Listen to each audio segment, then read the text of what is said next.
Now we're back to the acoustic part of the class as well here. Hopefully everybody in the acoustic portion was able to watch that 5-minute video. Did that make pretty good sense to people? What were the 3 main ideas that were kind of discussed there? The early filter idea, whose was that? Broadbent. Basically, Broadbent said that in the unattended ear, in the shadowing task, what do you get in? Madison, what do you get in the unattended ear? You still pick up sensory information, but you don't have a lot of focus on it. Yeah, maybe the pitch or maybe the gender, but really not very much. Just general sounds as it would be, what kind of sound it was. And what posed a real problem for that theory? The cocktail party. The cocktail party phenomenon posed a real problem because you could hear your name. That led people to come up with what model that Deutsch and Deutsch came up with? Bella? The Deutsch and Deutsch model. Which was? They just essentially moved the Broadbent's filter to after the selection. Kind of a late filter idea is the idea, that we kind of get everything in and there's kind of a filter very late on the process. So we kind of get everything in, but that was considered, the problem with that is we get a lot of information in we can ignore. Has anybody ever lived in a big city before? Do you have to ignore a lot of stuff going on in the big city? Yeah. By the way, Stanton would not count as a big city, as it would be.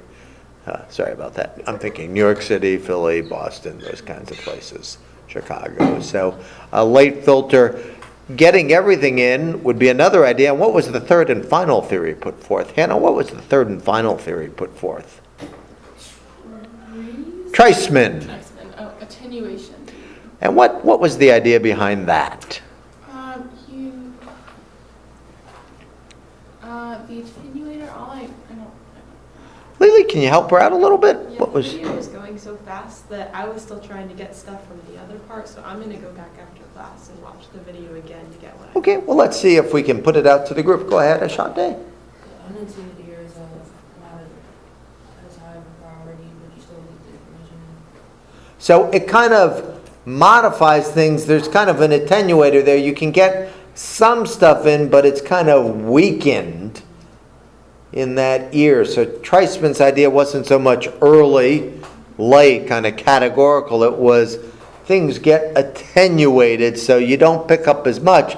But if I say Brittany's name while I'm talking to another group, that gets through the filter and you will hear it and understand it. Or somebody yells, fire, fire, and you're in another group, that will get through. So kind of an attenuation model was Treisman's idea regarding attention.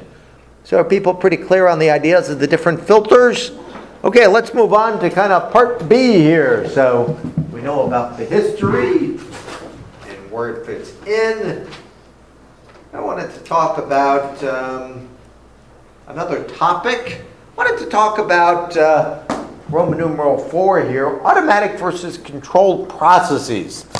And I'm kind of curious, as we start this new topic off, how do you find driving? How many people in the class drive? Do people drive?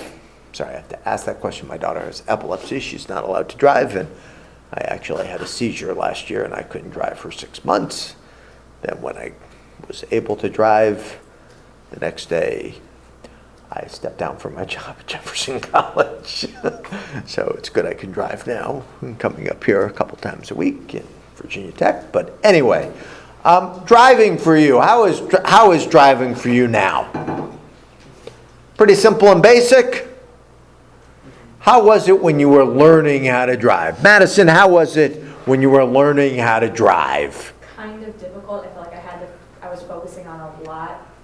Focusing in on a lot of things. Yeah. Sam, what kind of things when you're learning how to drive do you have to focus on? Everything. Cars in front of you, cars behind you, people on the sidewalk. Yeah. So you have to focus on everything while you're driving, but even before you're driving, are there other things you have to focus on? The car itself.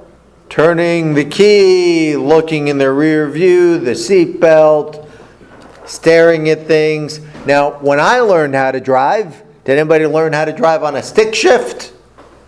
I learned in the early 80s, and I had a car, an AMC car called the Pacer.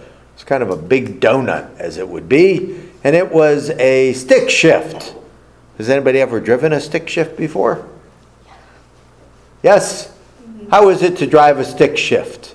It's an interesting, different experience. You have to shift. I had 3 things I had to shift and move around and gas, and you kind of have to do all these types of processes. How do you think that process was for me? Very, very difficult. Let's take another task. Do we have anybody who skis in the class? Do we have any skiers in the class? Does anybody ski? Has anybody ever skied before? Nobody has ever skied before. I'm a snowboarder. Snowboarder. So when you first learned to snowboard, how was that task? Oh, it was so bad. Why was it so bad when you first learned how to snowboard? Because it's really hard to keep your balance and focus on the people around you and shift and Balance and attention. shift and focusing. So do we have any other snowboarders in the class? Yeah, climate situations. This used to be a good example. So skiing. So we talked about driving. Skiing would be another example here. When you're skiing or snowboarding, you have to learn how to, especially skiing, how to get off the chairlift, how to start going, how to bevel out so you're going down the snowy mountain, how to brake, how not to kill yourself, not to kill other people. And would you call that a control process, or would you call that an automatic process when you're first learning? Controlled. Controlled processes are what? How would you define a controlled process? Kate, how would you, given the skiing? You have to focus on it. It's not, Automatic. yeah, it's not intuitive. It's not intuitive, so you have to focus on what? Everything, one at a time.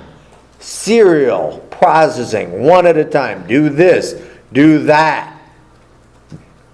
A lot of attention, a lot of attentional resources. Notice I'm using the word attention here. So a control process, you have to focus one at a time. Can you really be distracted when you're doing that? No. And I remember my first time skiing, it was up near Scranton, Pennsylvania. And the first time I went up there, anybody been up to Scranton before? Up 81, a lot of mountains up there. First time, I was really focused, paying attention, did all my tasks, beveled out, got to go slow and didn't kill myself or anybody else. But the second time I went out, I thought I had it all mastered. And the second time I went out, it was to a different mountain, and instead of having chairlifts, they actually had these things where you kind of stand up and you're brought up the mountain kind of with your feet kind of being pushed up the mountain. There's no chair. It was kind of a foot lift.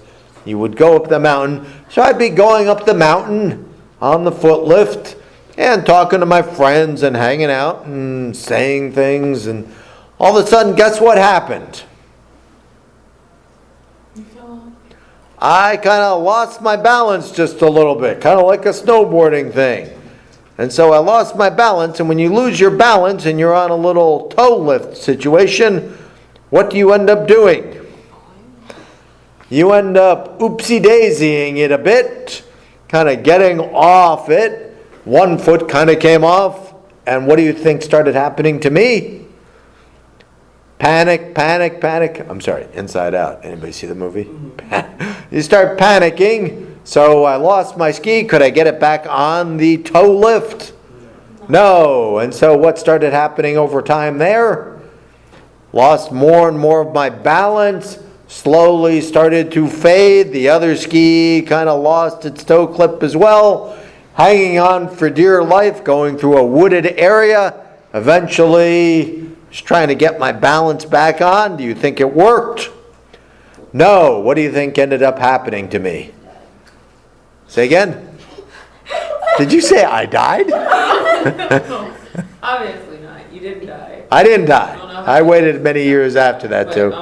yeah, no, I don't know what you I let go in a wooded forest area. Was I very good at skiing at that point in time?